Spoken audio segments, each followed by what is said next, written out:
दोस्तों, मैं Virat sir knowledge motivation blogs आपका स्वागत करता है। टारगेट मैट्रिक बिहार बोर्ड परीक्षा जो अभी पिछला वीडियो नहीं देखे हैं तो जाकर इस चैनल पर जरूर देख लें। क्यों देख लें? ताकि परीक्षा में एक भी प्रश्न नहीं छूटे। तो समय न गवाते हुए, क्योंकि वक्त का मैं जितना दम है उतना लगा दो। कुछ लोगों को मैं जगाता हूं और कुछ लोगों को आप जगा दो। तो यार, आप बिहार बोर्ड वर्ग 10वां का संस्कृत ट्यूशन किताब भाग 2 द्वितीय पाठाय का भाग 2 का सारा प्रश्न जो इस तरह है। विश्व धर्म सम्मेलन कब हुआ? तो 1893 ईस्वी में। विश्व धर्म सम्मेलन कब हुआ? 1893 ईस्वी में। प्रश्न संख्या 2 है, किनके भाषण की ख्याति सभी जगह फैल गई है? तो विवेकानंद की भाषण की ख्याति सभी जगह फैल गई है। प्रश्न संख्या 3 है, अमेरिका के किस शहर में विश्व धर्म सम्मेलन हुआ था? तो अमेरिका के शिकागो शहर में विश्व धर्म सम्मेलन हुआ था। प्रश्न संख्या 4 है, विश्व धर्म सम्मेलन किस देश में हुआ? तो अमेरिका में। प्रश्न संख्या 5 है, स्वामी विवेकानंद आधी रात में क्या करने लगे? तो रोने लगे। स्वामी विवेकानंद आधी रात में रोने लगे। क्वेश्चन संख्या 6 है, मनोज गर्भ खरवका कौन है? तो सुकेश्वर है। मनोज गर्भ खरवका सुकेश्वर है। क्वेश्चन संख्या 7 है, किसके खाल को पहनने वाले सुकेश्वर हैं? तो हाथी के खाल को पहनने वाले सुकेश्वर है। क्वेश्चन संख्या 8 है, भक्त की इच्छा को कौन पूर्ण करते हैं? तो सुकेश्वर। भक्त की इच्छा को सुकेश्वर पूर्ण करते हैं। प्रश्न संख्या 9 है, सुकेश्वर किसे कहा गया है? तो शंकर को। भगवान शिव शंभु या भगवान शंकर को सुकेश्वर कहा गया है। प्रश्न संख्या 10 है, सुकेश्वर का दूसरा नाम क्या है? तो कालिकापति। सुकेश्वर का दूसरा नाम कालिकापति है। प्रश्न संख्या 11 है, सुकेश्वराष्टकम किसकी रचना है? तो बैद्यनाथ की। सुकेश्वराष्टकम किसकी रचना है? तो बैद्यनाथ की। क्वेश्चन संख्या 12 है, झूठा और धूर्त कौन था? तो बनिया कैसा था? तो झूठा और धूर्त। ग्राम प्रमुख कैसा व्यक्ति था? तो न्यायी व्यक्ति था ग्राम प्रमुख। क्वेश्चन संख्या 14 है, कंजूस कौन था? तो कंजूस बनिया था। बनिया कैसा था? तो कंजूस था। क्वेश्चन संख्या 15 है, बनिया के थैले में कितना रुपया था? तो बनिया के थैले में 4000 रुपया था। प्रश्न संख्या 16 है, बनिया के धन को कौन जब्त कर लिया? तो मुखिया। बनिया के धन को मुखिया जब्त कर लिया। प्रश्न संख्या 17 है, बनिया का खोया हुआ थैला कौन ला कर दिया? तो बुढ़िया। बनिया का खोया हुआ थैला बुढ़िया ला कर दिया। क्वेश्चन संख्या 18 है, संस्कृत किसकी वाणी है? तो देवता का। संस्कृत देवता की वाणी है। क्वेश्चन संख्या 19 है, सरल भाषा का नाम क्या है? तो संस्कृत। सरल भाषा का नाम संस्कृत है। क्वेश्चन संख्या 20 है, धर्म अर्थ काम मोक्ष देने वाली भाषा का नाम क्या है? तो संस्कृत। धर्म अर्थ काम मोक्ष देने वाली भाषा का नाम संस्कृत है। क्वेश्चन संख्या 21 है, वंदनीय एवं पूजनीय भाषा का नाम क्या है? संस्कृत। वंदनीय एवं पूजनीय भाषा का नाम संस्कृत है। क्वेश्चन संख्या 22 है, देव गौरव कारिणी भाषा का नाम क्या है? तो संस्कृत।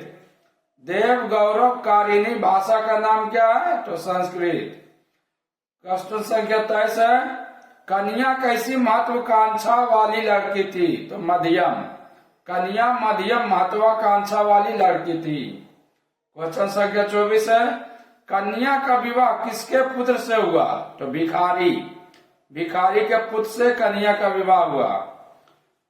प्रश्न संख्या 25 है। प्रश्न संख्या 25 है, हाथी की पीठ पर कौन आया? तो सन्यासी। हाथी के पीठ पर सन्यासी आया। क्वेश्चन संख्या 26, पंडित कन्या ने अनंता किसे प्रतिरूप में स्वीकार किया? राजा को। पंडित कन्या ने अनंता राजा को प्रतिरूप में स्वीकार किया। क्वेश्चन संख्या 27 है, गांव में कौन रहता था? तो गांव में छात्र रहता था। छात्र कहाँ रहता था? तो गांव में। क्वेश्चन संख्या 28 है, कन्या किसकी बेटी थी? तो पंडित। पंडित की बेटी कौन थी? तो कन्या। क्वेश्चन संख्या 29 है, भारत माता के पैर कौन धो रहा है? तो सागर। भारत माता का पैर सागर धो रहा है। क्वेश्चन संख्या 30 है, शत्रुओं और दूषित हवाओं से देश को कौन बचाता है? तो हिमालय। शत्रुओं और दूषित हवाओं से देश को हिमालय बचाता है। यह 31 है, भारत माता का पाद प्रक्षालन कौन करता है? तो सागर। यानी भारत माता का पैर कौन धोता है? तो सागर। क्वेश्चन संख्या 32 है, स्वर्ग से रमणीय देश का नाम क्या है? तो भारत। स्वर्ग से रमणीय देश का नाम भारत है। क्वेश्चन संख्या 33 है, धर्मगुरु देश का नाम क्या है? तो भारत। धर्मगुरु देश का नाम क्या है? तो भारत। क्वेश्चन संख्या 34 है, जगत गुरु देश का नाम क्या है? तो भारत। जगत गुरु देश का नाम क्या है? तो भारत है। क्वेश्चन संख्या 35 है, विधान चंद्र पढ़ने में कैसा विद्यार्थी थे? तेज थे। विधान चंद्र पढ़ने में तेज विद्यार्थी थे। क्वेश्चन संख्या 36 है, भारत रत्न से कौन विभूषित हुए? तो विधान चंद्र राय। भारत रत्न से विधान चंद्र राय विभूषित हुए।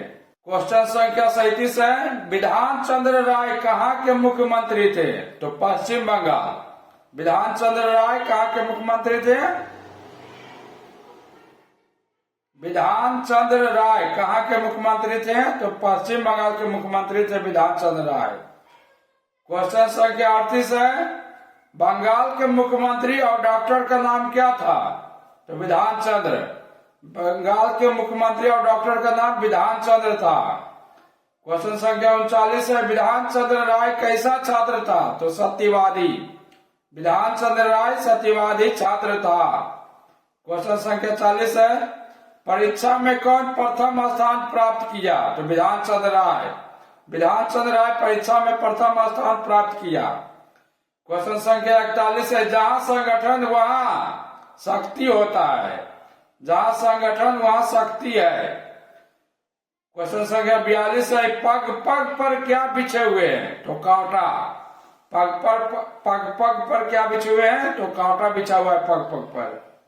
क्वेश्चन संख्या 43 है, हम लोग किसके समान धनी हैं? तो महाराणा प्रताप के समान हम लोग धनी हैं। क्वेश्चन संख्या 44 है, हम लोग किसके अनुचर हैं? तो हम लोग सिंह के अनुचर हैं। क्वेश्चन संख्या, जो जगह हो उसका साहस न्यून नहीं है। क्वेश्चन संख्या 45 है, जो जगह हो उसका साहस न्यून नहीं है। जो जगह हो उसका साहस कैसा है? तो न्यून नहीं है। क्वेश्चन संख्या 46 है, दुर्गादास कैसा युवक था? तो बुद्धिमान था। दुर्गादास कैसा युवक था? तो बुद्धिमान युवक था। क्वेश्चन संख्या 47 है, चोर चोर किसने शोर किया? तो दुर्गादास। चोर चोर दुर्गादास ने शोर किया, यानी हल्ला किया। क्वेश्चन संख्या 48 है, बरगद के वृक्ष के ओट में कौन था? तो बाघ। बरगद के वृक्ष के ओट में बाघ था। क्वेश्चन संख्या 49 है, एक मनुष्य को किसने मार दिया? तो बाघ ने। एक मनुष्य को बाघ ने मार दिया। क्वेश्चन संख्या 50 है, गांव में कौन सा जानवर आया है? तो बाघ। गांव में बाघ जानवर आया है।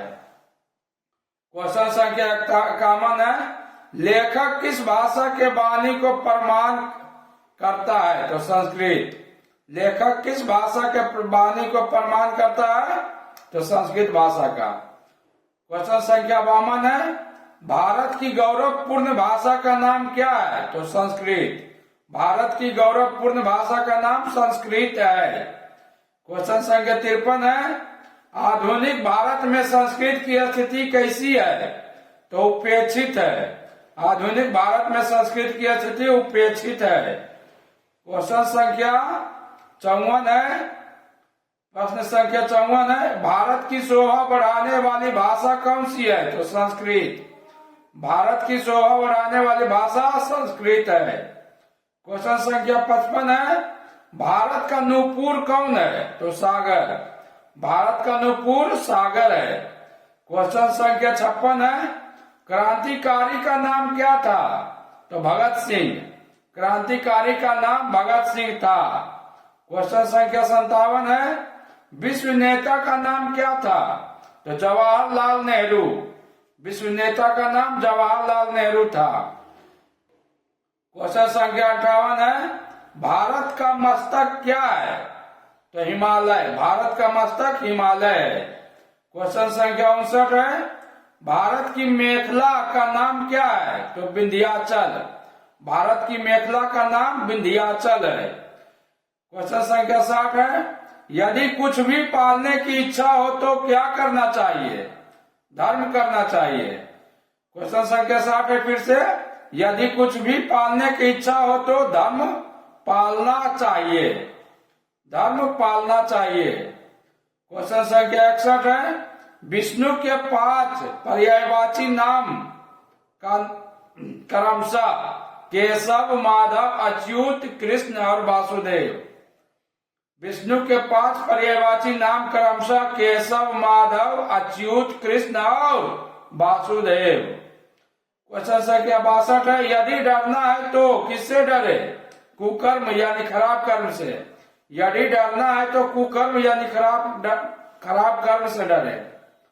क्वेश्चन संख्या 63 है, यदि कुछ भी देखने की इच्छा हो तो क्या करना चाहिए? अपना।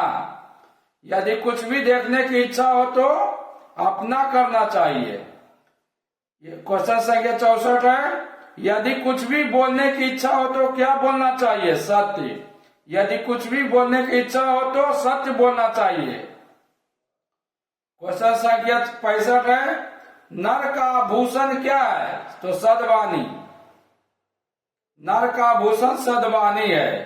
क्वेश्चन संख्या 66 है, अचल सत्य क्या है? तो मृत्यु है। अचल सत्य मृत्यु है। क्वेश्चन संख्या 67 है, नर का मित्र कौन है? तो नर का मित्र धर्म है। क्वेश्चन संख्या 68 है, नर का शत्रु का नाम क्या है? तो दोष। नर का शत्रु का नाम दोष है। क्वेश्चन संख्या 69 है, उत्तम किसका पुत्र था? तो सुरुचि का। उत्तम सुरुचि का पुत्र था। क्वेश्चन संख्या 70 है, उत्तानपाद की कितनी रानियां थी? तो 2। उत्तानपाद की 2 रानियां थी। क्वेश्चन संख्या 71 है, क्वेश्चन संख्या 71 है, ध्रुव पद को कौन प्राप्त किया? तो ध्रुव। ध्रुव पद को ध्रुव ने प्राप्त किया। प्रश्न संख्या 72 है, ध्रुव किसका पुत्र था? तो सुनीति का पुत्र था। ध्रुव सुनीति का पुत्र था।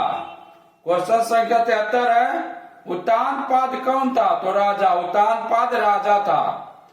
क्वेश्चन संख्या 74 है, लोकहित में वृक्ष क्या देते हैं?